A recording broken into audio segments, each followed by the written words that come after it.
დაგეგმილი და სწორად წარმართული მკურნალობა ბავშვის ჯანმრთელი მომავლის მთავარი გარანტია. ყოველ ოთხშაბათს დილის არხის პირდაპირ ეთერში თქვენს განკარგულებაში კლინიკა მზიური მედის ექიმები იქნებიან. ყოველ ოთხშაბათს ჯანმრთელი დილა მზიური მედთან ერთად. ღია ეთერში დაგემრუდით გადაცემით ჯანმრთელი დილა, როგორც ყოველთვის აქტუალურ თემაზე ვისაუბრებთ, თავის ტკივილები ბავშვებში და ნეიროინფექციები როგორ განვასხვავოთ. ჩემი სტუმარი ბავშვთა ნევროლოგი გვანცა არველაძე. კაპიტან გვანცა, მოგესალმებით. მოგესალმებით, კაპიტანი. მადლობა ჩვენთან ერთად ხართ და რაც შეეხება თავის ტკივილებს, ან ძალიან ხშირად მშობლები ჩვენს მოგმართავენ ამ ჩივილით და თან გავრცელებულია, როგორც დავაანონსეთ, ნეიროინფექციები და მთავარი კითხვა მშობლების მაინც ის არის თუ როგორ უნდა განასხვავონ ერთმანეთისგან, იქიდან გამომდინარე, რომ თუნდაც დრო არ დაკარგონ და დროზე მიმართონ სპეციალისტს, მაგრამ მოდი თუ პირველეს ყოვლისა ვფიქრობ უპრიანი იქნება ზოგადად თავის ტკივილებზე ვისაუბროთ, გამოწვევ მიზეზებზე, შემდეგ ნეიროინფექციებზე და რა თქმა უნდა განსხვავებაზე. გისმენთ.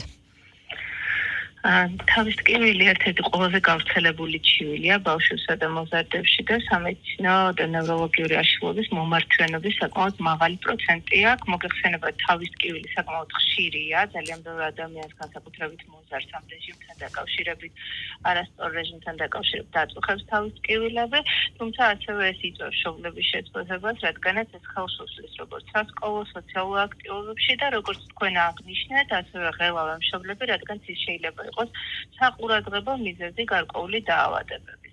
თავის ტკივილი იყოფა ორ კატეგორიად, ეს არის პირველადი თავის ტკივილი და მეორადი თავის ტკივილი. პირველადი თავის ტკივილი ეს არის უშუალოდ ნერვული სისტემის დაავადება, რომლის ერთ-ერთი ნიშანი არის ტკივილი. მეორადი კი ნიშნავს თავის ტკივილს, რომელიც განპირობებულია როგორც სიმპტომი ან ნიშანია, მაგალითად სხვადასხვა ვირუსული ინფექციების დროს, სხვადასხვა დაავადებების დროს შესაძლოა გამოვლინდეს მისი ერთ-ერთი სიმპტომი გახლავთ თავის ტკივილი. პირველადი თავის ტკივილები ეს არის დაძაბულობის თავის ტკივილი, შაკიკი და ტრიგემინალური აუტოიმუნური ცეფალგია, რასაც კლასტერული თავის ტკივილს უწოდებს, ტიპის თავის ტკივილს უწოდებს და ბავშვებში განსაკუთრებით ხშირი არის დაძაბულობის თავის ტკივილი. დაახლოებით თავის ტკივილების 70-80% ეს არის დაძაბულობის თავის ტკივილი, რომელსაც ვეცდები რომ აუხსნა მშობლებისთვის, რადგან საკმაოდ ხშირად ხდება ეს მდგომარეობა. ეს არის თავის ტკივილი, როდესაც თავის წვენში სტრუქტურული, ორგანული, პათოლოგიური ცვლილებები არ არის გამოხატული და ამის მიზეზი ძირითადად გახლავთ ექსტრაკრანიალური სისტემების, მაგალითად კუნთების, მყესების, ინსტრუქტურების დაჭიმვა, დაძაბვა, რომელიც არის მოთავსებული ტვინის ქსოვილის და ტვინის გარსების გარეთ და ამის უხშირესი მიზეზი გახლავთ გადაღლა. თვითონ სიტყვაც გვაძლევს ინფორმაციას დაკავშირებით დაძაბულობასთან, რამდენიმე კრიტერიუმს ჩამოვთვლი, რომელიც მნიშვნელოვანია ამ თავის ტკივილისთვის. ეს არის ძირითადად ორმხრივი ტიპის თავის ტკივილი, მოჭერითი თავის ტკივილი, ვრცელდება მთელ თავის მიდამოში. უფრო მეტად ხანგრძლივობა არის ხანმოკლე, ძალიან კარგად ექვემდებარება ტკივილგამაყუჩებელ საშუალებებს და მნიშვნელოვანია ის, რომ ბავშვი ჩვეულებრივად აგრძელებს მის საქმიანობას, ტკივილის გავლის შემდგომ არ აქვეითებს მის ყოველდღიურ საქმიანობას და აქტივობას. შესაძლოა იყოს, რა თქმა უნდა, თავბრუსხვევა და გადაღლა, ესეც როგორც გადაღლის ერთ-ერთი მიზეზი და არ მწვავდება სხვადასხვა მოძრაობების, აქტივობების დროს განსხვავებით ჩაკიკისგან, მაგალითად კიბეზე ასვლა, ხტუნაობა, ან პირიქით სხვადასხვა მოძრაობა. არ ახლავს მას გულისრევა, ღებინება და სხვა ნევროლოგიური საგანგაშო ნიშნები, როგორიც არის ვთქვათ თავის ტვინის ნერვების დაზიანების ნიშნები, ჰემიპარეზი, მოძრაობითი სენსორული დარღვევები. ეს არის ძირითადად და მნიშვნელოვანია ვლინდება დღის მეორე ნახევარში. კი ბატონო. რაც შეეხება შაკიკსაც მოკლედ ვისაუბროთ შაკიკზე, ესეც არის პირველადი ტიპის თავის ტკივილი. შაკიკიც როგორც აღნიშნეთ, შაკიკის ერთ-ერთი სიმპტომი გახლავთ, ეს არის დაავადება, ნერვული სისტემის დაავადება, რომელსაც ახლავს თავის ტკივილი.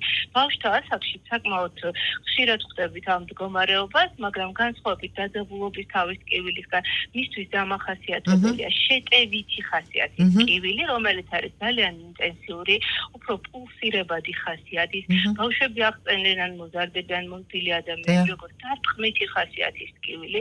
მოზრდილობისთვის დამახასიათებელია უფრო მეტად ცალმხარეს მდგომარეობა, გავრცელება, თუმცა ბავშვებში შეიძლება იყოს როგორც დიფრონტალური, ანუ ორივე ნაწილი იყოს მოცული ტკივილით და შაკიკი იყოფა ორ ნაწილად, ეს არის შაკიკი აურით და აურის გარეშე.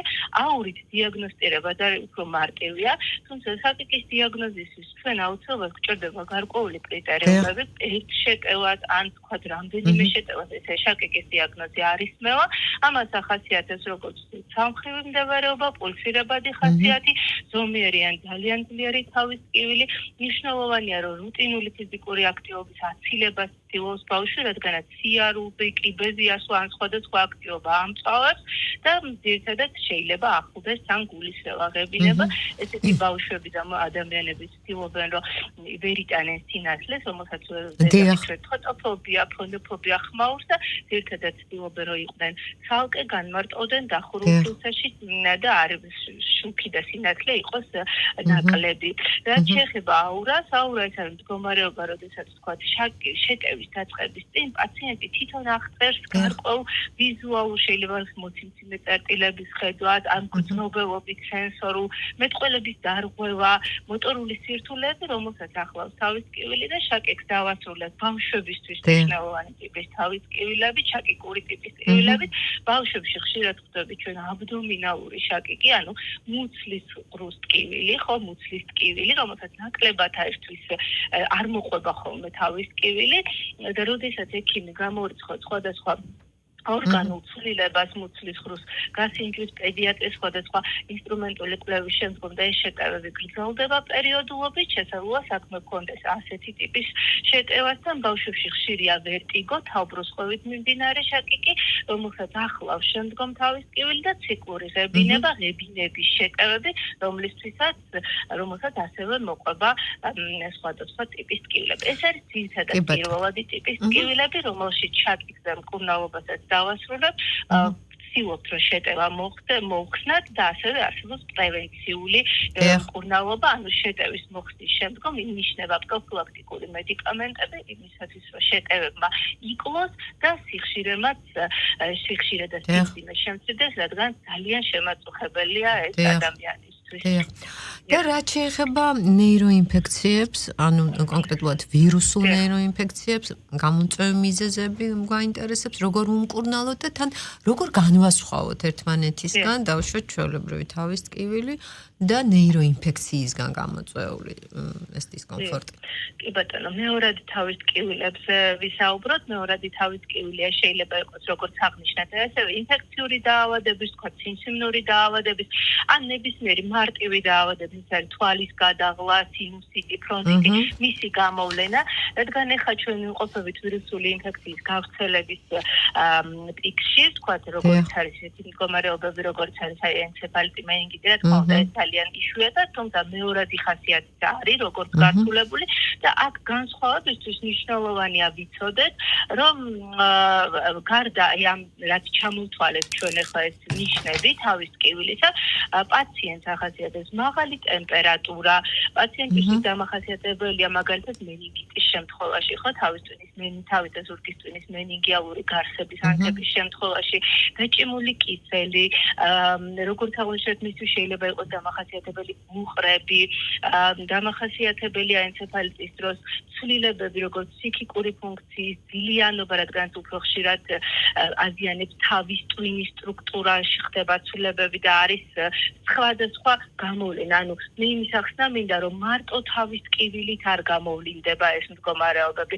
ამას ნეიროინფექციებს, რა თქმა უნდა, უპირველეს ყოვლისა, ახლავს მაღალი ტემპერატურა, მისთვის დამახასიათებელი არის ლეთარგია, ძილიანობა, შეცვლილი სტატუსი, შეცვლილი მენტალური სტატუსი, ბავშვის აქტივობის დაქვეითება, შეიძლება იყოს სხვადასხვა სახის გამონაყარი, მოტორული დარღვევები, ჰემიპარეზი, გაორება, მხედველობის დარღვევები, თუ მსგავსი ნიშნები შენიშნეთ, რა თქმა უნდა, აუცილებლად უნდა მიმართოთ ექიმს და მნიშვნელოვანია, რომ ხშირად არის მდგომარეობა, როდესაც რთულია დედისთვის, ხო, შეიძლება უბრალოდ ბანალური ტიპის თავის ტკივილიც დაიწყოს და შემდგომ მოხდეს მისი გართულება. ეს ყველა ეს ინფექცია არ იწყება ესე მწვავედ და ყველა კლინიკური ნიშნები პირველივე და მეორივე დღეს არ არის გამოხატული, ამიტომ უმჯობესია ექიმთან მიმართვა და საყურადღებო ნიშნებზე გავამახვილებ, ხო, ყურადღებას, აი როდის არის, თქვათ, საგანგაშო, არა მარტო ინფექციების დროს, არამედ როდესაც თქვათ თავის ტვინში სხვადასხვა ცვლილებაა, ხო, ეს შეიძლება იყოს ორგანული პროცესი, შეიძლება იყოს თქვათ სიმსივნური ცვლილება, კისტასის ხჩაქცევა, ეს მნიშვნელოვანია უპირველეს ყოვლისა, თავის ტკივილები, რომელიც განსაკუთრებით ძლიერდება, ღამის თავის ტკივილი ძილში და ასევე დილით ადრე თავის ტკივილი, მწოლიარე მდგომარეობაში, რადგანაც თავის ტკივილის მიზეზის გამწვავება ძირითადად გახვალთ ქალაში გაწნევის დარღვევა, როდესაც რაიმე ორგანული პროცესია, რა თქმა უნდა, თავზურყტვინის სითხის მოძრაობა შეზღუდულია და ის მისი წნევა იზრდება და მწვავდება ტკივილი და მწოლიარე მდგომარეობაში ეს უფრო მეტად არის გამოხატული, რებინები გულისრევა, ესეც მნიშვნელოვანი სიმპტომებია. გარდა ამისა, თუ ამჩნევთ, რომ ბავშვის ფიზიკური აქტივობა არის მკვეთრად შეცვლილი, დაქვეითებული, აქვს წონასწორობის, ბალანსის დარღვევის ნიშნები, თუ შენიშნეთ, ან თუ ბავშვი უჩივის ხედველობის გაუარესებას, სმენის სირთულეებს, გაორებას, მოტორულ მამოძრავებელ ფუნქციებს, სენსორულ მგრძნობელობას, ამ შემთხვევაში ეს, რა თქმა უნდა, არის უკვე სხვა ტიპის თავის ტკივილი, რომელიც მოითხოვს უკვე გადაუდებელ სამედიცინო დახმარებას და სპეციალისტის ჩარევას, მაგრამ საბედნიეროდ, როგორც აღვნიშნეთ, უმრავლესი ტიპის თავის ტკივილები დაკავშირებულია ბავშვებთან, დაძაბულობის თავის ტკივილთან, თუ გინდ შაკიკით არ არის საგანგაშო მდგომარეობა, ამ დროს თავის ტვინში ჩვენ არ გვაქვს რაიმე განსაკუთრებული ცვლილება და ძალიან მნიშვნელოვანია ძილი, რეჟიმი, სპორტი, ჯანსაღი კვება, იმიტომ რომ ეხლა ძალიან დადასტურებული არიან ჩვენი მოზარდები, ჩვენი ბავშვები და ეს ყველაფერი ამწყავებს ამ მდგომარეობას. კი ბატონო.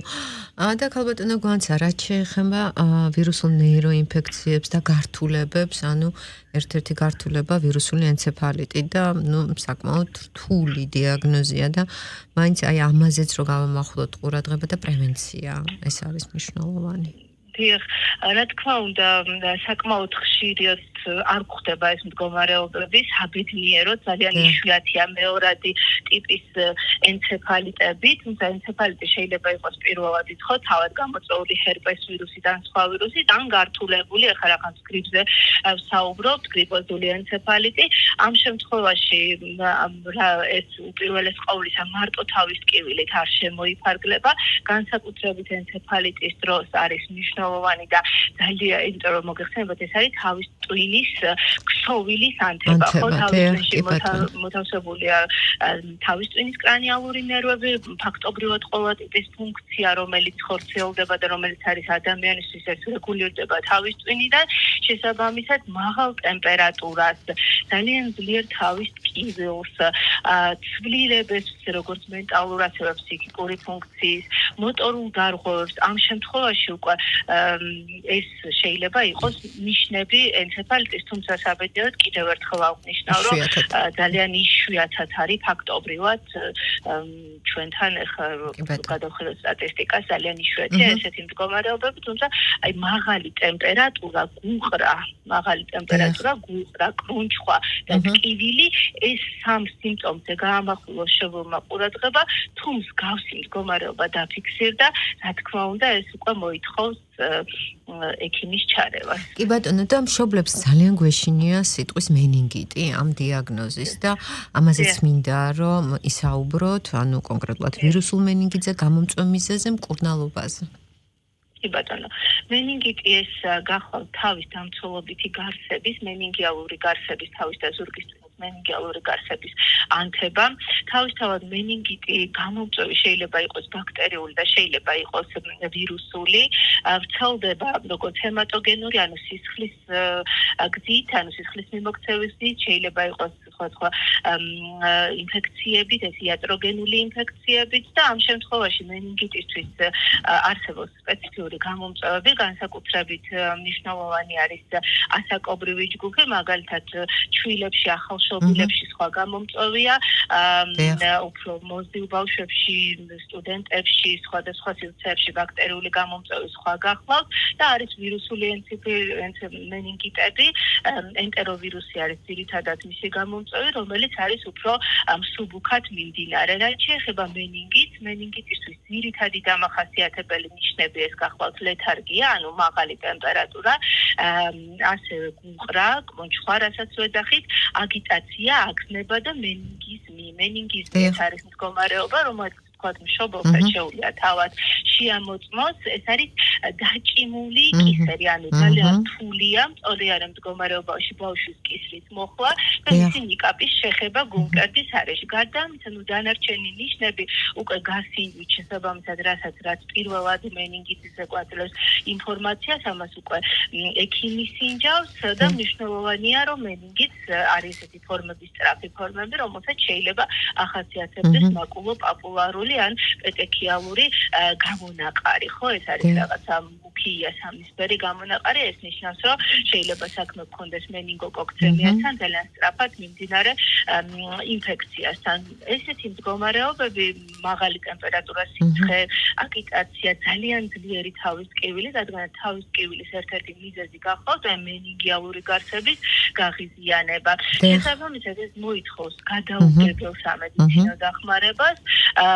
თავზურგტვინის სითხის შემოწმებას, აქ ხდება უკვე თავზურგტვინის სითხის ანალიზი, მისი ფერის შეფასება, წნევის შეფასება, უჯრედების ტიპის განსაზღვრა, ეს არის ბაქტერიული თუ ვირუსული და შესაბამისად ამის შემდგომ მკურნალობა. ყველა შემთხვევაში ძალიან სწრაფად არის დასაწყები მკურნალობა, იმისათვის რომ ჩვენ მივიღოთ ძალიან კარგი შედეგი, ხო? მენინგიტს ასევე არსებობს თქვა ტვინის აბსცესები, ეს უკვე არის გარკვეული ინფექციური პროცესი, ინფექციური მასალის დაგროვება ტვინის სტრუქტურაში, რომლისთვისაც დამახასიათებელია ძალიან ძლიერი თავის ტკივილი, განსაკუთრებით კიდევ გავამახვილებ ყურადღებას, რომელიც უარესდება ღამით ან დილით ადრე, როგორც აღმოჩნდა ინტრაკრანიალური წვევის მომატების ხარჯზე მწოლიარე მდგომარეობაში, აუცილებელი ნიშნები არის დაჭიმული ნიკაპი, ბოდიში კისერი და ას ნიკაპის ფუნქცია არის შეზღუდული, ანუ ვერ ხრის ბავშვი კისერს და არ ხდება მისი შეხება